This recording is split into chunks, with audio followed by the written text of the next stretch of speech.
नमस्कार, जय श्री राधे, जय श्री कृष्ण। काका, गुरुजी, पंडित जी, श्रद्धा का मेरा आफन्त काका हाम्रो गाउँबाट उहाँ गुरुजी हुनुहुन्छ। उहाँको नाम हो श्रीमान भगीरथ अधिकारी र उहाँलाई हामी गुरुजी भनेरै जान्दछौँ। तपाईहरुले पनि चिन्नुहुन्छ होला र उहाँले तपाईहरुलाई आज दुई कुरा भन्नुहुन्छ मेरो माध्यमबाट। त सुनेर कस्तो लाग्छ, यस संसारमा उपस्थित अहिले वर्तमान समयमा हुनुभएका नरनारीहरू कसरी बस्नुपर्छ र त्यसको विषयमा अलिकति दुई कुरा भनिदिनुहुन्छ र उहाँ विशेष ज्ञान छ र ज्ञानको माध्यमद्वारा उहाँहरूले भनिदिनुहुन्छ भन्ने म आशा गर्दछु र तपाईहरु पनि सुन्नुहोला। र भागवतका कतिपय श्लोकहरू, भागवत गीता पाठ, महायज्ञ, पुराण उहाँलाई निकै नै ज्ञान छ, बहुत ज्ञान छ, राम्रो लाग्छ सुनेर र ती पनि कुराहरू सुन्न पाउनुहुन्छ। र मैले चाहिँ आज उहाँलाई भेटेर बहुतै राम्रो लाग्यो। म तपाईहरुलाई परिचय गराइदिँदैछु र त्यहाँ पछाडि तपाईहरुले उहाँले भनेको कुराहरू राम्रोसँगले सुन्नुहोला र त्यसबाट तपाईहरुलाई केही कुरा ज्ञान पनि आउँछ र आशीर्वाद पनि दिनुहुन्छ र तपाईहरुले भिडियोलाई शेयर गरिदिनुहुन्छ, लाइक कमेन्टहरु गर्नुहुन्छ भन्ने मलाई धेरै आशा छ।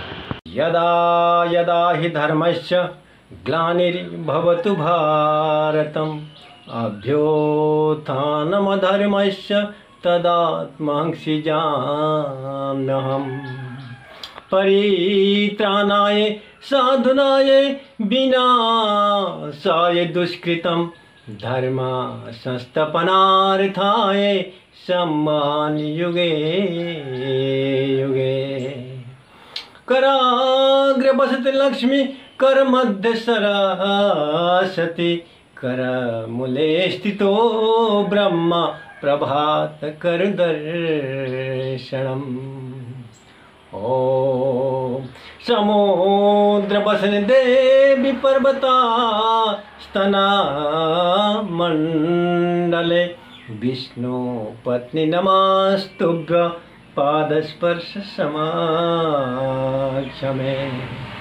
मनाथ गणनाथ बंधु सिंधूरपुर परिशोभितं गंडजोग्यमं दंड विघ्न परिखंडन चंड दंड माखंडलादि शूरनायक बिंदवम्।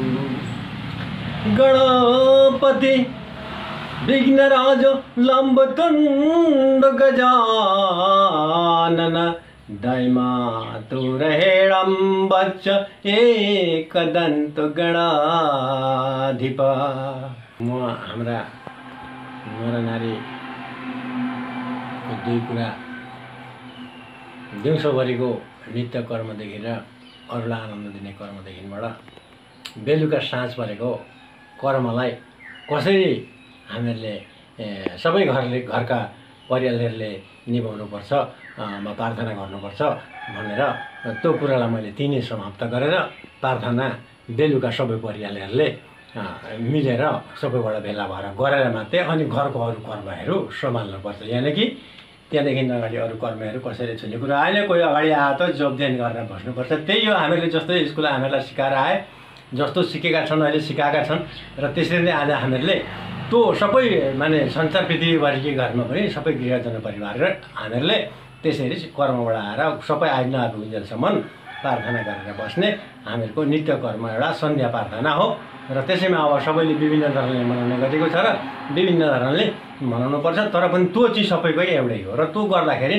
आज मोक्षको पद र आनन्दको पद र सुख शान्तिको पद र बिछोडको पद हराउँछ र अप्ठ्यारो अज्ञानी त्यहाँ पनि ज्ञानी भएर र त्यो पनि गरी खान सक्ने हुन्छ भन्ने एउटा विश्वासले आज हामीहरूले भागवत जसरी हामीहरूले प्रचलन गरेका छौँ, ज्ञान जसरी हामीले आहरण गरेका छौँ वा गराएका छन् वा गरिन्छ र त्यसरी नै त्यो पनि हामीहरूले गरेर लाँदाखेरि मैले विश्व जनजातको हाम्रो नरनारीहरूको अति नै राम्रो वर्ष लामो हुन्छ भनेर र सबै थोक आनन्द हुन्छ, शान्ति शीतल पनि हुन्छ, सम्पद पनि हुन्छ, मनोकामना पनि पूर्ण हुन्छ, सङ्कटहरू पनि दूर हुन्छ, बाहिरहरू पनि शुद्ध हुन्छ, दिनरातिहरूले घरहरू पनि सबै थोकले चर्खा इँटाले पनि सुन्छन् र आज हामीहरूले त्यस भित्तिमा र हामीले अरू पनि विभिन्न प्रकारका दैविक संयोगहरू नआउन् भनेर अब त्यसका लागि जुन समालोचना गरिन्छ वा सत्सङ्ग गरिन्छ त्यो ध्यान प्रार्थनासँग र ती वस्तुहरूलाई पनि र त्यसैमा सञ्चालन गर्न सकिन्छ। भाइबन्धु इष्टहरू पनि कोही बेला भएका बेलामा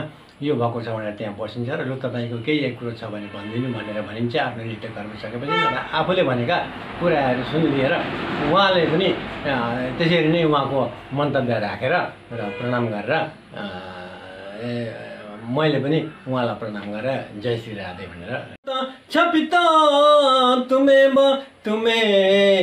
बंधु चषखा तुम्हें विद्या द्रविणम तुम्हें सर्वम मम देव देवा।